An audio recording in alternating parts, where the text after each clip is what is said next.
Welcome to Shoot Time in the Morning with Mitch. Ladies and gentlemen, welcome to another episode of 2021 Shoot Time in the Morning with Mitch. We are here in the kitchen talking nutrition, just to give you a little knowledge about how to maintain yourselves for the entirety of your lives. How many of you guys help your parents cook a meal? How many of you guys can cook a meal on your own if your parents leave you at home by yourselves? There's a lot of options out there, and we want you to make the healthiest choices to understand. Now, we understand it's fun and delicious to eat certain things, and everything in moderation, all right? If you have a cookie or two or three from time to time, it happens, no big deal, right? If you're eating a whole pack of cookies every day for a month, then we have a problem, all right? We're going to learn a little about nutrition today, and we're going to start with energy. How do you measure energy? In the forms of your body burning, and also measure energy in consuming, like the food we eat. It's a word you may have heard of called calories, all right? Calories is the measure of energy when we're talking about our bodies and consumption and burning. So, first and foremost, we got a question for the fellas. What do you think is the largest calorie consuming meal that you guys have eaten? Let's go ahead and start with my man from Yonkers. Well, I love a good burrito. And for a while, I'd say I ate a burrito a week, like clockwork. A nice carnitas burrito with some sour cream and some guacamole and some salsa and some onions. And I'm reading up on that. That's about 2,000 calories in that burrito. Yeah, a love it burrito. Absolutely. La Victoria, he says. What about you there, Mr. Beworth? Well, I wouldn't really call it a meal as much as a treat, but there was one time in the past that my daughter brought home 12 ice cream sandwiches, and probably around noon, and I consumed them. You might say, well, that's a lot. Well, it is. And time went by, 5 or 6 hours later, and I just thought to myself, you know, I've already eaten 12. I'm just going to eat another 12 and call it my food for the day. So you talk about jumping off the cliff. So I went and bought 12 more and ate 24 in one day. And I don't know how many calories are in a normal size ice cream sandwich. Probably around 110, 90 to 110.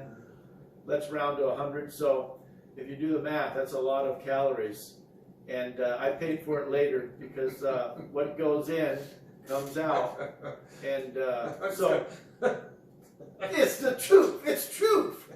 So yeah, Mr. Shoemaker, Mr. Mitchell, it's a little embarrassing to say. So I'm saying, don't make that mistake. It's too 24 ice cream sandwiches in one day, ladies and gentlemen. Is that?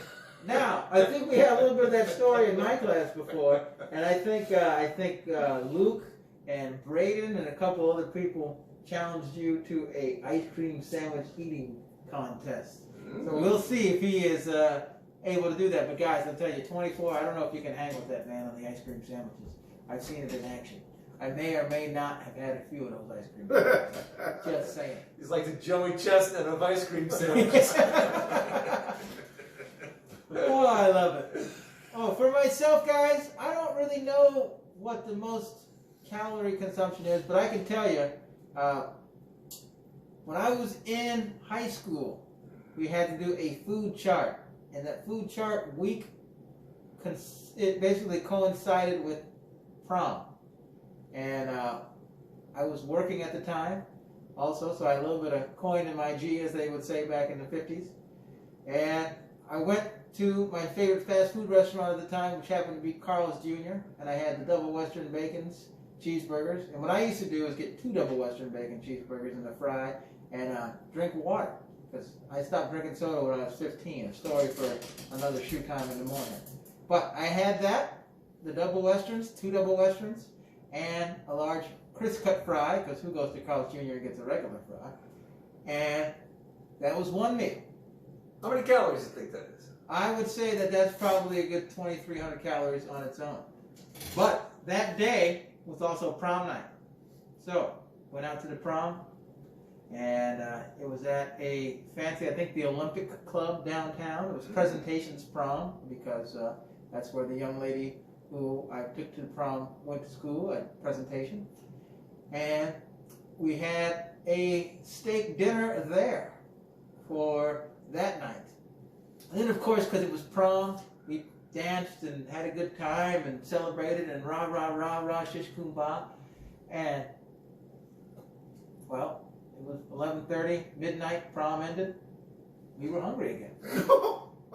So we went out, and Carl's Jr. happened to close at 1 a.m. at the time, and that's where they wanted to go, and never a man turned down Carl's Jr. I got 2 more double Western bacon cheeseburgers. And boy, that was a night for the ages. But I was dancing my butt off. You guys don't dance anymore. I was out there dancing my butt off, and let's just say I don't think I burned the amount of calories that I ate. But that was a heck of a night for calorie consumption in the land of Shoemakerville. Oh, that was 4 double Westerns and a steak. in one day. Boy, I got to tell you, I was doing a lot of sports at the time. I was running track, playing football all over the place. But can't keep that up. That's what I'm talking about, those once-in-a-lifetime kind of deals. So, to let you know here, we got a list of some things. Some of you guys said you like all kinds of different fast food. We're going to stick with burgers here, just to give you an understanding. Are all burgers the same? Absolutely not, all right? You can get a nice, small cheeseburger from McDonald's. It's about 200 and some calories, all right? But there are some monsters on the list here. We're going to go down the ones that... I've asked my class, Mr. Mitchell's talking about it, and so is Mr. Morning. We got, from the major restaurants that you guys mentioned, the most calorie burgers on the list. The first one here is the bacon cheeseburger from Five Guys Burgers and Fries. And that is 1,060 calories. Then we have Mickey D's, McDonald's. The most calories from a burger there is the double quarter pounder with cheese. That's 730 calories. Then you got Burger King. The triple stacker from Burger King is 1,370 calories. Buffalo Wild Wings has a burger. It is the Buffalo Wild Wings Bacon and Cheese Curd Burger. It is 1,210 calories. In-N-Out Burger, the 4x4 is the most we can find nutrition on. I've actually had 4 patties before. I'll probably do up to 6, but what can you say? 1,050 calories for the 4x4. The Habit Burger, Portobello Cheeseburger, or Charburger from Habit, 940 calories. And just to assure that it's not just about burgers, if you don't like burgers, you're a vegetarian, we got one of our favorites that usually is pretty healthy on here. I'm just talking about plain old Jamba Juice. Jamba Juice has the peanut butter mood smoothie, 920 calories.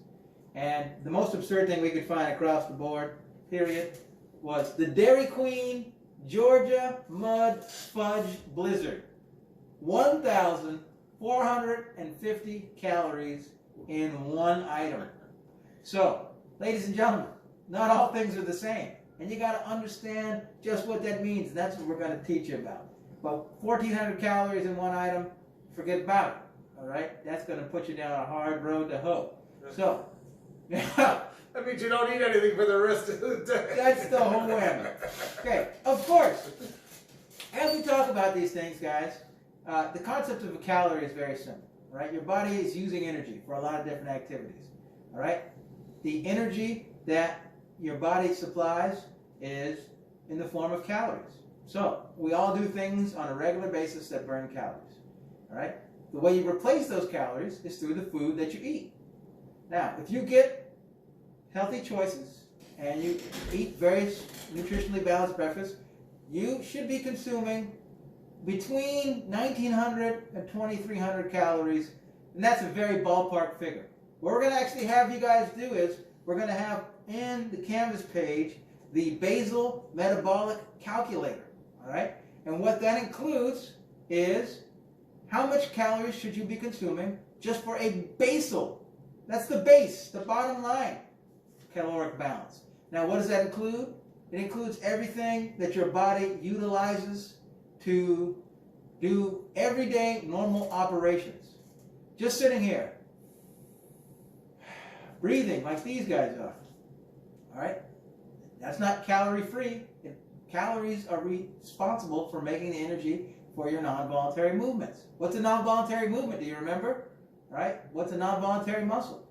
You got heartbeat, you got lungs, you got body heat regulation, all kinds of things, all right, require basal caloric intake, all right? Now, we have a few things here because we have all kinds of things that our body does, just for basic standard things, all right?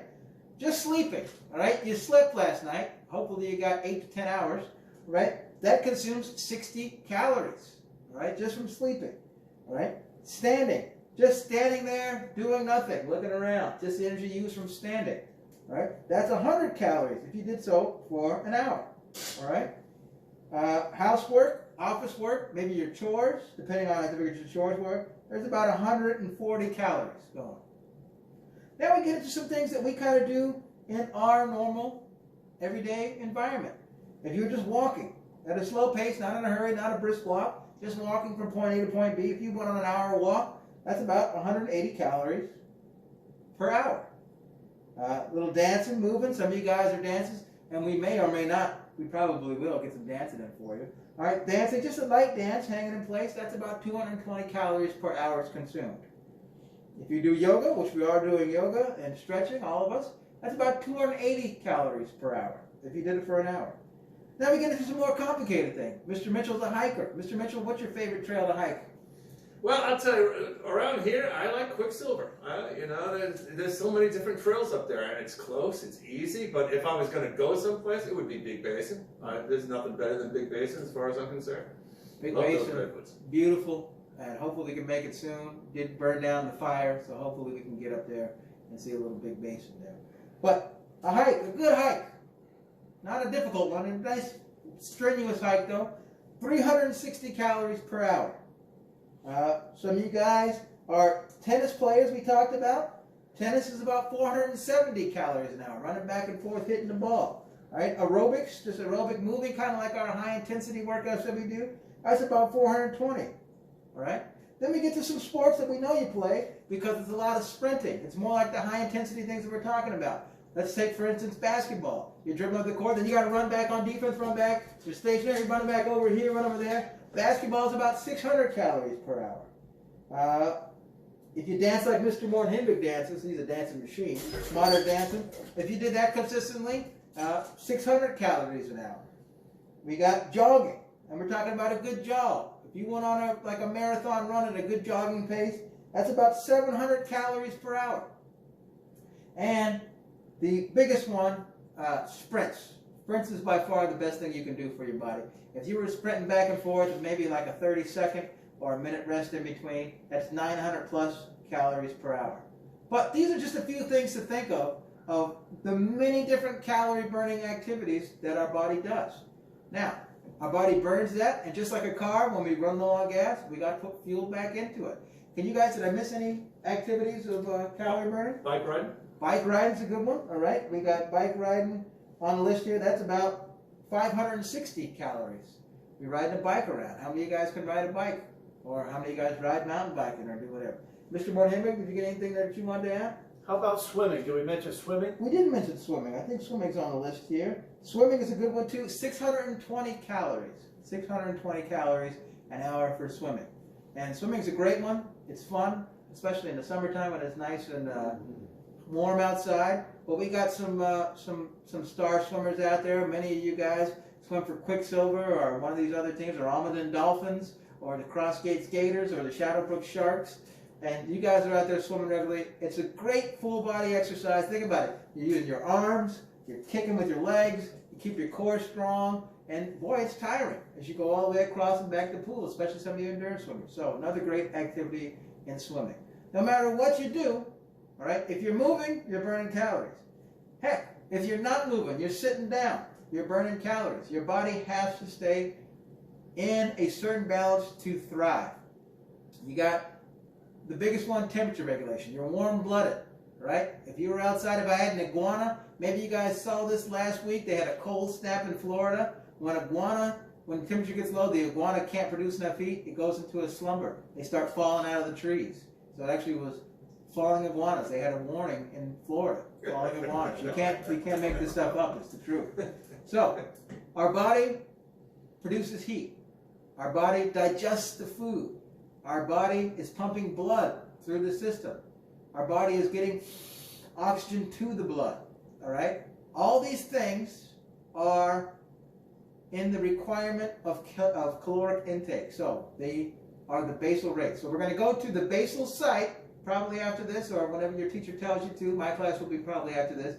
Type in your height, your weight, your age, and then you're also going to put in what kind of activities you do, and it will get just a ballpark figure of how much your body should be consuming, plus how much your body uses just from doing nothing, right? That's your basal metabolic rate. We're going to find out how much your caloric intake should be, right?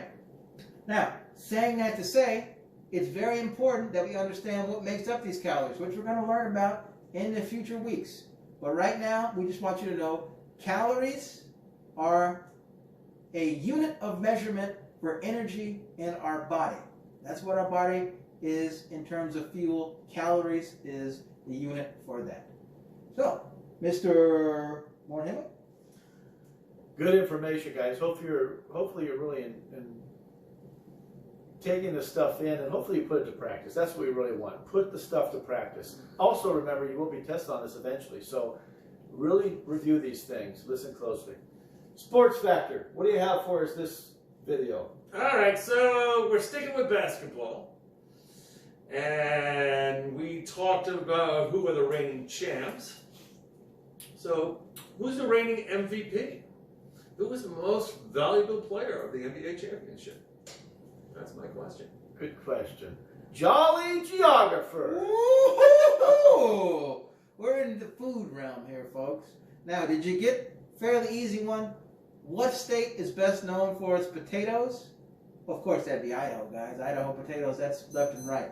Now, the question I have for you, Mr. Mitchell is from New York City, Yonkers, right? He had a wonderful pizza place around, nice thin crust. I think it's the best. Personally, I think it's the best thin crust, New York style. But there is a city in the United States that makes a piece of pizza that is like a lasagna. It's about that thick, all right? It has all a bunch of sauce in it, and it is the world-famous deep dish pizza.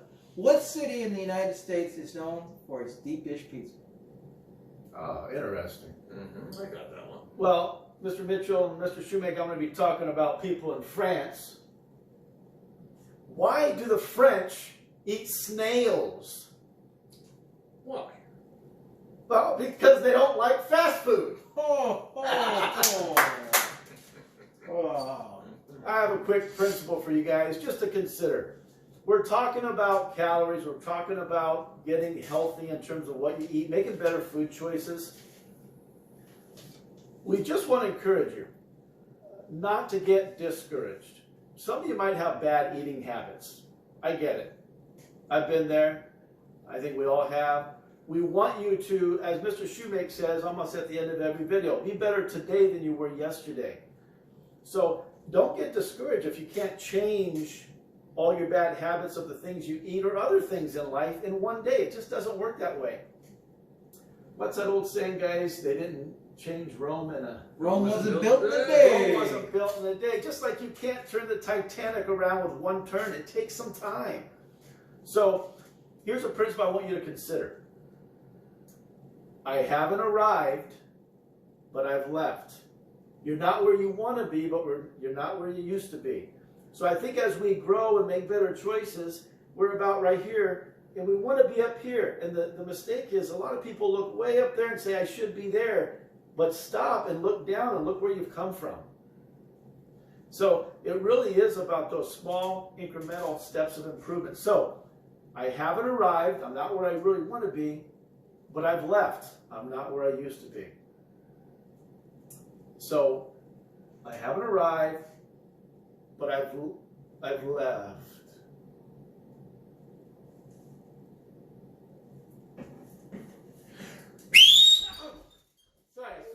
Sorry, JJ. Sorry, it's like a jet plane.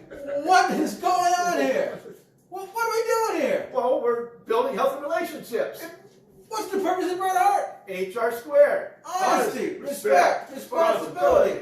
Ladies and gentlemen, giving you food for thought, and we want you to have a nice longevity through life, no matter what it is you choose to do. Do that through nutrition and health. Be a little bit better today than you were yesterday, and keep on pushing. Push on 3. 1, 2, 3. Push!